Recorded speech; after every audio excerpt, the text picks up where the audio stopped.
day you won it, but still you come away with a win.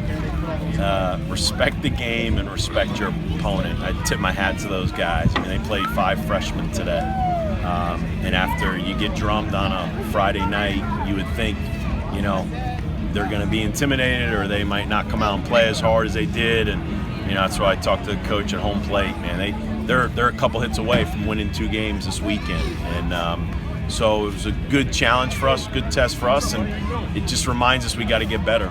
We got things we got to work on. I'll say you like to get these when you get the win, you know, in the end to kind of build some for later on in the year. Yeah, you got to win the close games. You got to win the one-run games. You'd rather win ugly than lose pretty. But you just, you know, it's a long year, and you just want to make sure kids are realizing there's areas we got to improve in, areas we got to get better, things we just continue to address, and you know, with a 5-game week coming up, it's a great opportunity for us.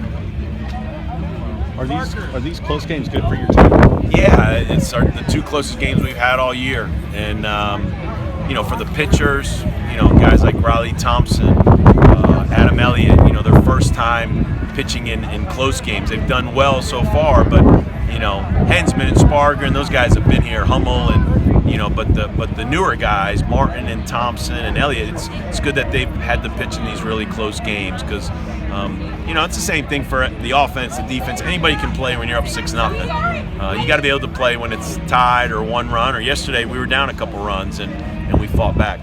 How important are these close games while you're maintaining such a hot start that you've had to open the season? Well, you know, for me as a coach, and I'm greedy, you know, I mean, we want to win them all. We don't ever put a number on losses. But there is a saying, you know, that I've been thinking, win the first 10 and win the last 10. If you win the last 10, that means you won the national championship. So we won the first 10. Maybe I guess today was 11.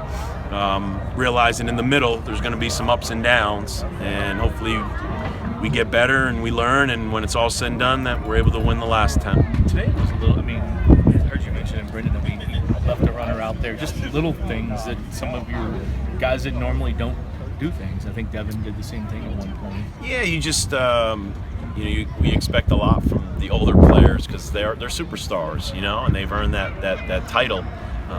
But it's just a reminder that they're college kids, and we got to coach them, and we got to motivate them, and we got to challenge them, and you know, and sometimes we put our arm around them, sometimes we kick them in the rear. You know, it's just we just got to keep coaching. That's I always tell our coaches. I mean, we didn't get a couple bunts down this weekend, and I coached the bunting, so you know I'm accountable for it, and I got to do a better job this week helping guys execute, whether that's the squeeze or the sack or the bump for hit. Areas we just got to improve in. Speaking of this week, it is a big week with the 2 midweek and then conference play starting. Just talk about the importance of getting through 5 games. Well, we feel really good about our pitching. The bullpen's been great, and I would think they're excited. You know, we made it clear in the outfield. Everybody, I mean, they've thrown just about everybody's thrown every week anyway, but in a 5-game week, someone's getting another start.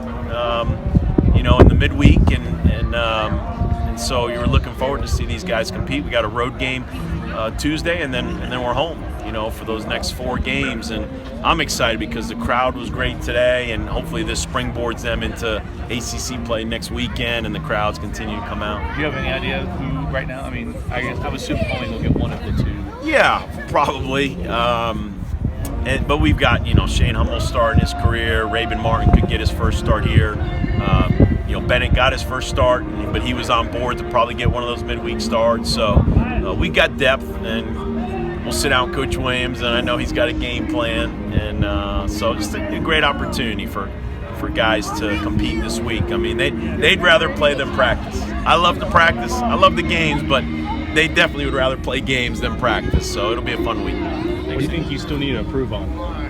Woo, man, we don't have enough time for that question. So it's still early, and as we always say, you never arrive. So we just gotta keep improving, and so many things. So it'll be. I'm looking forward to Thursday, which is the next day that we can practice. Do you prefer having road games after a little bit to start the year? Or do you prefer having like an early road test like you did last year at Ole Miss? And that's why we take that first weekend. It's a neutral site, but it's still you're on the road, you're in a hotel, and I like a road midweek game because you know, we go to Vanderbilt, we go to Kentucky, we go to Indiana, we go to places like that. So, you know, we're going to Eastern Kentucky Tuesday. So you got to be able to play well on the road. You got to be able to walk into somebody else's dugout and field and stay locked in, stay together, and so it'll be a great test on Tuesday. I think